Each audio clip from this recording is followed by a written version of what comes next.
رسول اللہ علیہ وسلم کے ایک خادم تھے حضرت انس رضی اللہ تعالیٰ عنہ، صرف 10 سال کے تھے جب رسول اللہ کی غلامی میں ان کی ماں نے دے دیے، کیونکہ ان کا ابو فوت ہو چکا تھا۔ اور حضور صلی اللہ علیہ وسلم نے جب دنیا سے پردہ فرمائے 20 سال کے تھے، تو 10 سال حضور کی غلامی میں رہے۔ وہ قسم اٹھا کر کہتے ہیں کہ میں حضور کا کفش بردار تھا، جوتے بھی اٹھاتا تھا، وضو کا پانی بھی دیتا تھا، خدمت کرتا تھا۔ 10 سال میں ایک بار بھی رسول اللہ صلی اللہ علیہ وسلم نے مجھ کو یوں نہیں کہا کہ اے انس تو نے یوں کیوں کیا، یا اے انس تو نے یوں کیوں نہیں کیا، بلکہ مجھے حکم فرمایا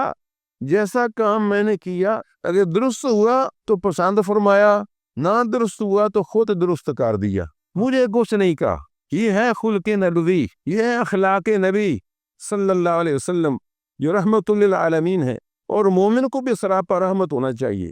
اس وجہ سے